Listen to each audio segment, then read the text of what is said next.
ಸದಾ ನಮ್ಮ ಜೊತೆಗಿದೆ ಅನ್ನೋಂಥ ನಿಟ್ಟಿನಲ್ಲಿ ಅವರನ್ನು ಸ್ಮರಣೆ ಮಾಡಿಕೊಂಡು ಇವತ್ತು ನನಗೆ ಭಾಳ ಒಂದು ಪುಣ್ಯದ ದಿನ, ಭಾಳ ಸಂತೋಷದ ದಿನ. ಕಾರಣ ಶಾಸಕನಾದ ಮೇಲೆ ನಾನು ಮೊದಲ ಬಾರಿಗೆ ಈ ಊರಿಗೆ ಕಾಮಗಾರಿಗಳ ಪೂಜೆಗೆ ನಾನು ಬಂದಿದ್ದೀನಿ. ನಾನು ಹಿಂದೇನೂ ಅನೇಕ ಸಾರಿ ಹೇಳಿದ್ದೀನಿ, ಈ ಊರಿಗೆ ನನಗೆ ಭಾಳ ಅವಿನಾಭಾವ ಸಂಬಂಧ ಇದೆ. ಅದನ್ನು ನಾವು ಮನಸ್ಸಿನಲ್ಲಿನೂ ನಾವು ಶಾಸಕರಾಗ್ತೀವಿ ಅಂತ ಅಂದ್ಕೊಂಡಿರಲಿಲ್ಲ. ಏನು ನನಗೆ ಸಂಬಂಧ ಅಂದರೆ, ನಾನು ಎಲ್ಲಿ ಓದಿದ್ದೀನೋ, ಎಲ್ಲಿ ಕೆಲಸ ಮಾಡ್ತಿದ್ದೀನೋ, ಆ ಸಂಸ್ಥಾಪಕರು ಈ ಊರಿನ ಮೊಮ್ಮಕ್ಕಳು. ಹಾಗಾಗಿ ನಾನು ಅನೇಕ ಕಾರಣಕ್ಕೆ ಬಿದಿರ್ಕೆರೆಗೆ ಒಂದಲ್ಲ ಒಂದು ಕಾರಣಕ್ಕೆ ಹಬ್ಬ ಹರಿದಿನ, ಪೂಜೆ ಪುರಸ್ಕಾರ, ಕಷ್ಟ ಸುಖಗಳಲ್ಲಿ ನಾನು ಬಂದು ಭಾಗಿಯಾಗಿ ಎಲ್ಲರ ಪರಿಚಯ ನನಗೆ ಚಿರಪರಿಚಿತವಾಗಿದೆ. ದೈವ ನನಗೆ ಶಾಸಕರನ್ನಾಗಿ ಮಾಡಿದೆ.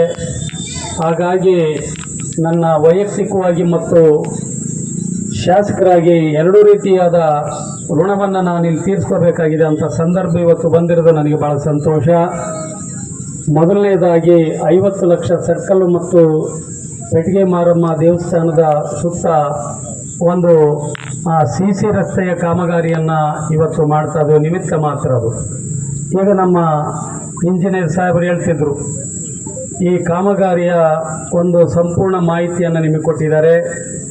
ಅದಕ್ಕಿಂತ ಹೆಚ್ಚಾಗಿ ನಾವು ಗುತ್ತಿಗೆದಾರರಾಗಿರ್ತಕ್ಕಂಥ ನಮ್ಮ ಆತ್ಮೀಯರಾಗಿರ್ತಕ್ಕಂಥ ಇಲ್ಲಿ ಅನೇಕ ಜನ ಅವರಿಗೆ ಬಂಧುಗಳಿದ್ದಾರೆ, ಅವರ ಆತ್ಮೀಯರಿದ್ದಾರೆ. ಹಾಗಾಗಿ ಅವರಿಗೆ ನಾನು ಈಗ ಸೂಕ್ಷ್ಮವಾಗಿ ತಿಳಿಸಿದ್ದೀನಿ, ಸಣ್ಣ ಪುಟ್ಟ ಅವು ಏನಾದರೂ ಇದ್ದರೆ ನೀನು ಮಾಡಪ್ಪ. ಗುತ್ತಿಗೆದಾರರು ಅಂದರೆ ಕೇವಲ ಅವರು ಲಾಭ ನಷ್ಟವನ್ನು ನೋಡಿ ಮಾಡ್ತಾರೆ, ಅದನ್ನು ಮೀರಿ ಮಾಡಂತ ನಾನು ಅವ್ರಿಗೆ ಹೇಳಿದಾಗ ಭಾಳ ಸಂತೋಷವಾಗಿ ಅವ್ರು ಒಪ್ಕೊಂಡಿದ್ದಾರೆ. ಅವ್ರು ಮಾಡ್ತಾರೆ ಅನ್ನೋ ಭರವಸೆ ನನಗಿದೆ. ನಿಮ್ಮಲ್ಲಿ ಕೇಳೋದಿಷ್ಟೇ, ಇಂಥ ಗ್ರಾಮಗಳ ಅಭಿವೃದ್ಧಿ ವಿಚಾರ ಬಂದಾಗ ಸಣ್ಣ ಪುಟ್ಟದ್ದು ನಮ್ಮ ದಿನನಿತ್ಯದ ಬದುಕಿನಲ್ಲಿ ಸಣ್ಣ ಪುಟ್ಟ ವ್ಯತ್ಯಾಸಗಳಾಗ್ತವೆ. ಹಾಗಾಗಿ ನನ್ನ ಜಾಗ ಅಲ್ಲಿದೆ, ನಂದು ಇಲ್ಲಿದೆ, ಪೆಟ್ಟಿಗೆ ಅಲ್ಲಿದೆ, ಅಂಗಡಿ ಇದೆ, ಗೂಡಂಗಡಿ, ಈ ರೀತಿ ಬಂದಾದ ಮೇಲೆ ಎಲ್ಲೋ ಕಡೆ ಕಾಮಗಾರಿಗೆ ಕುಂಠಿತ ಆಗ್ತದೆ. ಹಾಗಾಗಿ ಅಂಥವು ಯಾವುದೂ ಸಹ ಇಲ್ಲಿ ಸಣ್ಣ ಪುಟ್ಟ ವ್ಯತ್ಯಾಸಗಳನ್ನು ನೀವೇ ಗ್ರಾಮದಲ್ಲಿ ಸರಿಪಡಿಸ್ಕೊಟ್ಟು ಇಲ್ಲಿ ಅಭಿವೃದ್ಧಿಗೆ ಕೈ ಜೋಡಿಸ್ಬೇಕು ಅನ್ನೋಂಥ ರೀತಿಯಲ್ಲಿ ವಿನಂತಿಸ್ಕೊಳ್ತೀನಿ.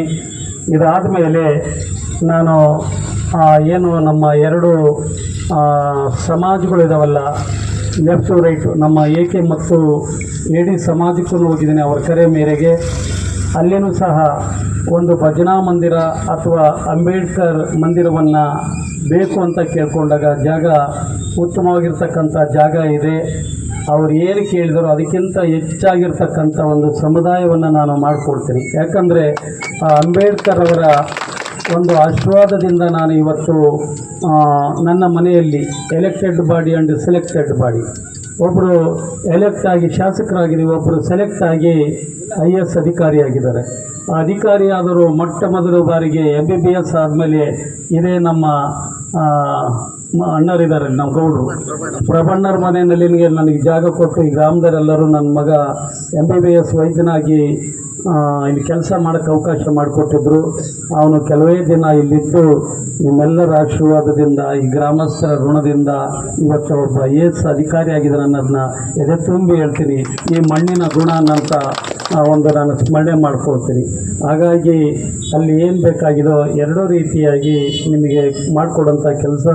ಮತ್ತು ಇನ್ನೊಂದು ಈಗೇನು ಹಳೆಯದು ಅಂಬೇಡ್ಕರ್ ಭವನದ ಪಕ್ಕ ಒಂದು ಬಾವಿ ಇದೆ, ಅದು ನೀವು ಉಳಿಸ್ಕೋಬೇಕು ಅಥವಾ ಅದನ್ನು ತೆರವುಗೊಳಿಸಿ ಮುಚ್ಚಿ ಜಾಗ ಕೊಟ್ಟರೆ ಅಲ್ಲಿ ಗಣೇಶನ ಗುಡಿಯನ್ನು ಮಾಡಿಕೊಡೋಂಥ ಬೇಡಿಕೆಯನ್ನು ಇಟ್ಟಿದ್ದಾರೆ.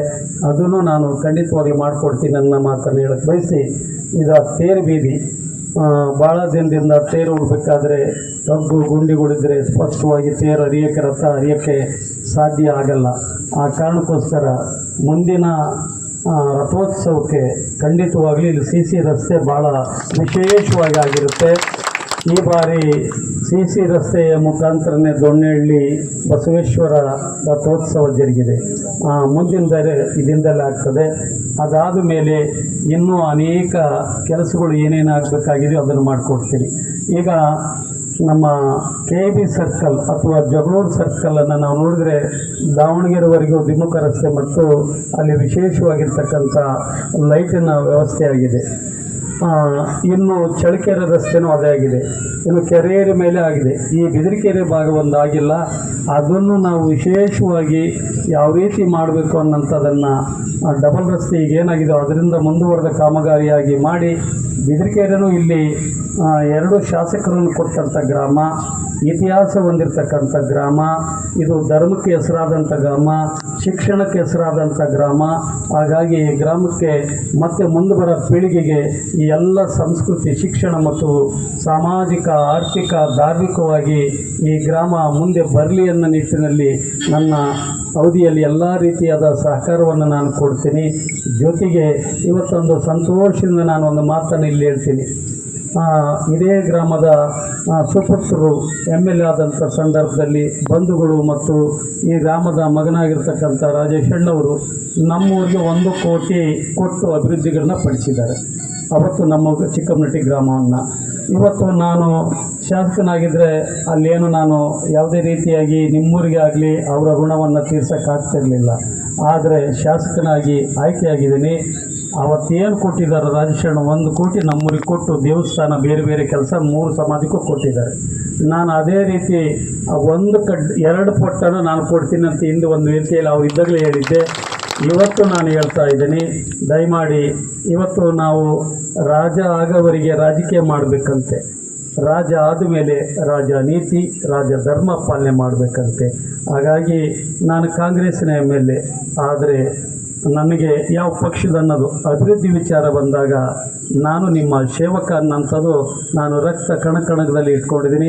ಅದೇ ರೀತಿ ನಡ್ಕೊಳ್ತೀನಿ ಅನ್ನೋ ಮಾತನ್ನು ಹೇಳೋಕ್ಕೆ ಬಯಸಿ, ನಿಜವಾಗಲೂ ಮುಂದಿನ ದಿನದಲ್ಲಿ ದೊಡ್ಡ ಕಾರ್ಯಕ್ರಮವನ್ನು ಹೆಚ್ಚಿನ ಅನುದಾನಗಳನ್ನು ಕೊಟ್ಟು ಮೂಲೆ ಮೂಲೆಯಲ್ಲಿ ಹುಡುಕಿ ನಿಮ್ಮೆಲ್ಲರ ಸಹಕಾರದಿಂದ ನಾನು ಮಾಡಿಕೊಡ್ತೀನಿ ಅನ್ನೋ ಸಂತೋಷವನ್ನು, ಆಮೇಲೆ ನಾನು ಬರಬೇಕಾದ್ರೆ ನೀವು ಬರಮಾಡಿಕೊಂಡಂಥ ಪ್ರೀತಿ, ಗೌರವ ನಿಜವಾಗ್ಲೂ ನನಗೆ ಭಾಳ ಸಂತೋಷ ತಂದು ಕೊಟ್ಟಿದೆ ಅನ್ನೋಂಥ ಮಾತನ್ನು ಹೇಳಕ್ಕೆ ಬಯಸಿ, ವೇದಿಕೆಯಲ್ಲಿರ್ತಕ್ಕಂಥ ನಮ್ಮ ಪಿ ಡಿ ಒ ಅವರೇ, ಮೊನ್ನೆ ಜಗದ್ಗುರುಗಳು ನನಗೆ ಗುರುಸಿದ್ದೇಶ್ವರ ಒಂದು ಪ್ರೌಢಶಾಲೆಗೆ ಸಂಬಂಧಪಟ್ಟ ಒಂದು ಸ್ವತ್ತು ಕೊಡಬೇಕು ಅಂತ ಕೇಳಿದ್ದಾರೆ.